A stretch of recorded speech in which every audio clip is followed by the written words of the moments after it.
La historia general de las cosas de Nueva España, también conocido como el Códice Florentino, del fraile Bernardino de Sahagún, fue compilado entre 1540 y 1585. Se sigue considerando hoy en día como uno de los documentos más importantes sobre la vida de los mexica de Nahua, también conocidos como azteca. Este estudio ha sido el objeto de muchos estudios desde las más diversas perspectivas. ¿Por qué creemos entonces que un nuevo estudio del material pictográfico puede añadir informaciones nuevas a los estudios hechos hasta el momento? El análisis de un documento del siglo XVI abre un periodo de tiempo para la investigación histórica educativa que hasta el momento ha sido bastante descuidado. No solamente el periodo de la creación de la obra, la Edad Moderna temprana, parece interesante para los historiadores, sino también las circunstancias, las primeras colonizaciones de lo que hoy en día conocemos como México. El códice es un documento extremadamente complejo y como tal el resultado de un proceso de transculturación cuyos rasgos se pueden apreciar en los diferentes tipos de textos de la obra. El análisis del contenido de los pictogramas, las imágenes, promete añadir una nueva dimensión a la investigación educativa hecha hasta la fecha. Este procedimiento podría ilustrar la contribución de la expansión europea a la formación del concepto de educación en la Edad Moderna temprana. Una nueva mirada a los diferentes textos en la obra, es decir, textos en náhuatl, latín, castellano, así como los pictogramas, puede revelar patrones de transferencia cultural entre los mexica y los españoles. Se utilizará la interpretación iconográfica para revelar aspectos de este proceso. En primer lugar, quiero ofrecer unas reflexiones sobre el proceso de la conquista de México.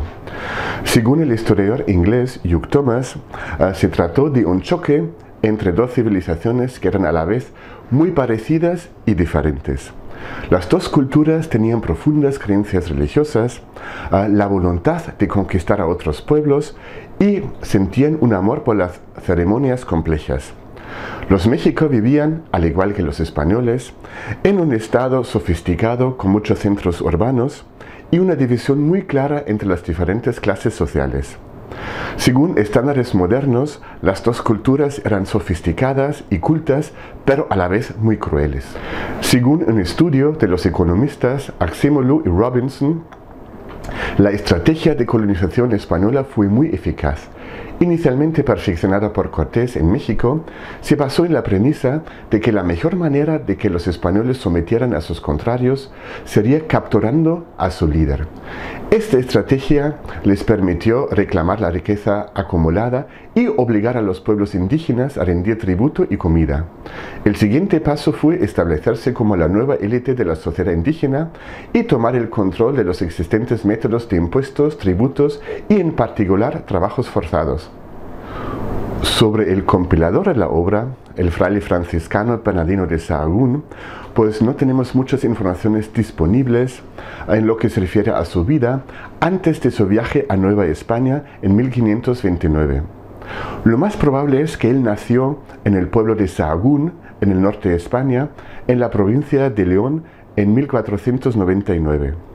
Durante su juventud estudió en Salamanca, uno de los centros culturales de Europa en la época.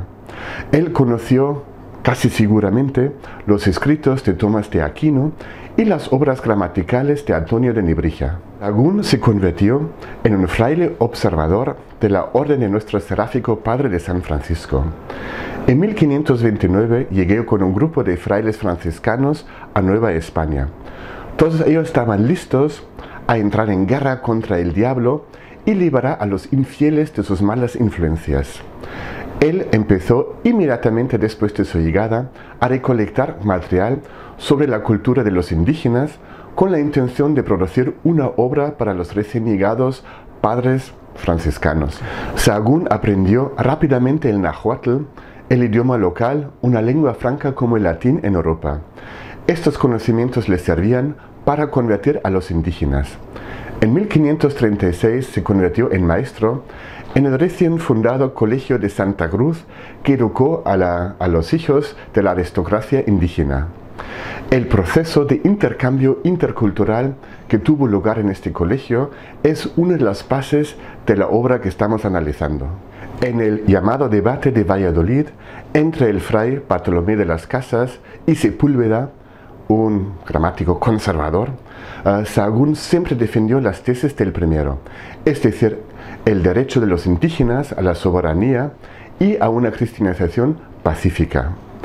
A pesar de que la corona prohibió temporalmente los estudios sobre la cultura indígena, Sahagún siguió con estas actividades en su colegio. Él murió en 1590 en el monasterio de San Francisco. Sahagún escribió varios textos con sermones en náhuatl. Igualmente escribió canciones en este idioma local para la alabanza cristiana de Dios. Él siempre trató de conectar la difusión de la fe cristiana con las tradiciones locales existentes, como por ejemplo con unos sermones llamados Huehue Tlatoli, que eran sermones que los padres náhua ofrecían a sus hijos, amonestándoles y guiándoles hacia una vida virtuosa. Sahagún empezó con la recogida de datos para su obra en 1529. Entre otros métodos, él utilizó el método de las entrevistas a personas mayores en los pueblos indígenas. No obstante, tenemos que sospechar que sus informantes no le informaron correctamente. En primer lugar, ellos conocían las intenciones de Sahagún, es decir, la intención de cristianizar a la población indígena. En segundo lugar, sus informantes pertenecían a la clase social alta, es decir, ellos informaron desde este punto de vista. Una primera copia de la historia general se terminó en 1570. Para el estudio que estoy presentando, utilicé una obra de 1577-78 que ahora mismo está disponible en la Biblioteca Laurenciana en Florencia, Italia. La obra de Sahagún está dividida en 12 libros que ofrecen diferentes temas según el ejemplo de las enciclopedias medievales. Los libros 1 a 3 ofrecen información acerca de los dioses de los indígenas, las liturgias religiosas y los sacrificios humanos. Los libros 4 a 7 ofrecen información sobre la astrología, las profecías, la retórica y la filosofía moral y teología. El libro 8 nos habla de los reyes y los señores de los mexicas. El libro 9 del comercio, de los orfebres y la artesanía. El libro 10 habla de los vicios y las virtudes de los mexicas, su fisionomía, las enfermedades y sus tratamientos médicos. El libro 11 presenta los bosques y jardines en México y el libro 12 ofrece la visión de los mexicas acerca de la conquista española de la Ciudad de México. Los 12 libros de la obra están encuadernados en 3 volúmenes y tienen un formato bastante particular. Los prólogos en castellano suelen ocupar toda la página. Después los textos se ofrecen en 2 columnas. En el lado izquierdo se encuentra el texto en castellano, en el lado derecho el texto en náhuatl. Todas las imágenes y los pictogramas siempre están en el lado izquierdo, en el lado del texto castellano, que suele ser siempre más corto. Además, encontramos de vez en cuando textos a toda página en latín que complementan los textos en castellano. La versión digitalizada de la obra tiene un total de 2.501 páginas. Se observan 1.760 imágenes en 947 páginas. 521 imágenes son dibujos en blanco y negro, 1.216 son imágenes a todo color y el resto, unos 23, son imágenes mezcladas. La mayoría de los dibujos en blanco y negro se encuentra en el último libro. Las imágenes en el códice sirven para diferentes propósitos. Por un lado, sirven para llenar los huecos en el texto en castellano. Sobre todo las imágenes en color embellecen la obra y por lo tanto tienen un sentido estético.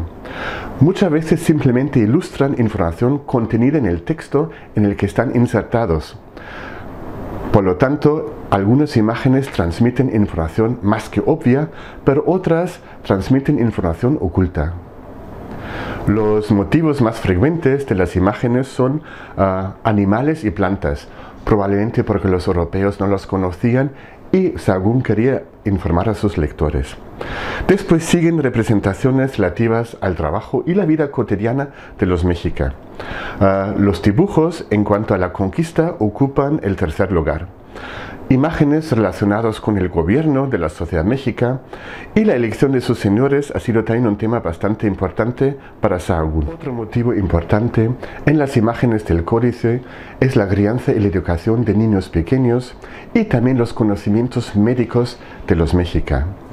También encontramos muchas imágenes de dioses, ceremonias y sacrificios humanos.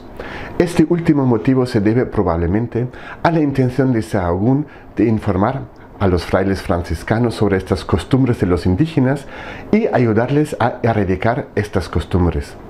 Después de animales y plantas, el motivo más frecuente que encontramos en el códice es el trabajo de los mexicas. Pues entre estas imágenes encontramos representaciones de actividades que los lectores europeos conocerán bien, como la agricultura, la caza y la pesca. Pero también tenemos motivos que los europeos habrán desconocido, como por ejemplo mercaderes de cacao, una planta que los europeos desconocían por completo, o los artesanos de plumas, un objeto al que los mexicas daban mucho valor. Las actividades representadas son fáciles de comprender para los lectores. Los campesinos sostienen sus herramientas y aran la tierra, plantan semillas. Los mercaderes llenan platos de cacao y lo ofrecen a sus clientes. Hay diferentes estilos en estas imágenes que podemos observar, y creo que estas imágenes también informan a los conquistadores de las habilidades de los indígenas que ellos podrían explotar. La crianza y educación de los niños pequeños en la sociedad nahua era un tema bastante interesante para Sahagún. Él quiso saber cómo esta sociedad educó a los niños pequeños, sobre todo a los hijos de las clases sociales altas. Este interés estaba motivado por el interés de los franciscanos de conquistar espiritualmente a la sociedad nahua mediante la adoctrinación de sus hijos. En muchas imágenes se puede apreciar la intención de Sahagún de redefinir los rituales sociales existentes en la sociedad nahua con un sentido religioso. Así, por ejemplo, encontramos muchas imágenes de bautismos de niños pequeños que se parecen bastante a lo practicado en las sociedades católicas europeas. Por ejemplo, la representación de una mujer que sostiene a su niño en los brazos muestra, según mi opinión, claramente los trazos de un proceso de transculturación. Mientras que la mujer es claramente una mujer nahua, la imagen recuerda a imágenes de la Virgen María con el niño Jesús en sus brazos que podemos encontrar en las iglesias europeas medievales. Sahagún explica que los nahua educaron a los hijos de las clases bajas en unas escuelas religiosas llamadas Telpuchcali, mientras que las clases altas las llevaban a unas escuelas llamadas Calmecac. El objetivo de estas instituciones era formar a los futuros sacerdotes que podrían servir a sus ídolos. En general, esta representación recuerda a la educación que los jóvenes españoles recibían en los colegios y los monasterios católicos. En algunas imágenes encontramos la representación de actitudes cariñosas de padres hacia sus hijos. En estas imágenes llama la atención la similitud entre las costumbres nahua y las costumbres españolas. Simplemente los conquistadores podían aprovechar el conocimiento de estas costumbres para llenarlas de un sentido católico. También llama la atención que hay muchas imágenes que representan procesos de curación y de tratamientos médicos, un tema que era bastante interesante para Sahagún. En el capítulo correspondiente también aparecen algunos textos e imágenes que no están relacionados con lo que se expresa en el título, que también es un tema bastante curioso. Él explica en un texto teórico al final de este capítulo diferentes de sus hipótesis principales. En primer lugar, él mantiene que los indígenas son capaces de aprender cualquier cosa, de aprender todo, que ellos cuidan y educan muy bien y muy cuidadosamente a sus hijos. También insiste en la necesidad de destruir su idolatría y también destaca el control de los vicios por medio de duros castigos que practicaban los indios, algo que encuentra la aprobación de Sahagún. Sahagún también relata en su texto que los franciscanos utilizaban a los alumnos indígenas en el colegio como espías. Como tales, tenían que investigar si sus padres celebraban todavía los rituales antiguos y delatarlos si fuese así. En el caso de que un padre fue delatado, Sahagún, los franciscanos enviaban a los militares para detener a estos padres y llevarles a duros castigos. También nos relata que los franciscanos encontraban muchísimos ídolos en los templos que destrozaron en su totalidad y además quemaron todos los libros que encontraban en estos lugares. Muchas imágenes muestran el tratamiento de pacientes por parte de sus médicos. Llama la atención que muchas médicas son femeninas, muchas mujeres tratan a sus pacientes. Sahagún nos relata también que después de una epidemia de peste murieron muchísimos mexicanos y sobre todo, según su opinión, porque ya no sabían aplicar los conocimientos médicos de los sabios, de la gente que vivía anteriormente ahí. La obra incluye también numerosas imágenes de dioses y sacrificios humanos. Estas representaciones tienen diferentes objetivos. Por un lado, Sahagún quiere que los frailes franciscanos reconozcan estos dioses y los rituales correspondientes para poder erradicarlos. Por otra parte, esta referencia, muchas veces con comparaciones con la mitología griega, intenta establecer los indígenas como una cultura altamente desarrollada que simplemente hay que liberar de las falsas creencias. Las representaciones de crueles sacrificios humanos también tienen el fin de legitimar los esfuerzos de cristianización llevados a cabo por los franciscanos. Voy llegando ya a las conclusiones. En primer lugar, hay que destacar que las imágenes constituyen un cuerpo de texto importante en la obra de Sahagún que hasta el momento ha sido ampliamente ignorado. Las imágenes en el texto tienen diferentes objetivos, como ya he mencionado. En primer lugar, simplemente rellenan los huecos en el texto en castellano, que siempre es más corto que el texto en náhuatl. También tienen un fin estético, están embelleciendo la obra, ilustran en algunos casos los contenidos descritos en el texto que los acompaña, pero en otros casos también transmiten información no explícita, incluso a veces contraria a lo que se explica en los textos. En más de la mitad de las imágenes aparecen representaciones de cuerpos humanos o de partes de su cuerpo. Los gestos manuales también son un medio muy importante en la totalidad de los temas que se representan en esta obra. También encontramos muchos contenidos que están relacionados con la transmisión de contenidos culturales de una generación a otra. Estructuró su obra según el ejemplo de las enciclopedias medievales. Él tuvo la intención de producir una obra, un manual, para los futuros conquistadores españoles que iban a llegar a México. Los textos y las imágenes inspeccionan los puntos de conexión entre la cultura local indígena y la cultura conquistadora de los españoles. En muchos textos e imágenes podemos encontrar trazos de procesos de transculturación. Por ejemplo, en la representación de Nahua que están rezando, según el estilo castellano, en la representación de niños que se educan en institutos religiosos que recuerdan claramente a los monasterios españoles, y creo que la idea de Sahagún fue demostrar a sus frailes franciscanos de cómo podrían adoptar estas costumbres ya existentes para su objetivo de someter a la población indígena. La representación de costumbres crueles como los sacrificios humanos tenían también un objetivo muy claro. Tenía la intención de justificar la sumisión de la población indígena por parte de los españoles que les ayudarían a liberarse de estas costumbres tan crueles y antiguadas.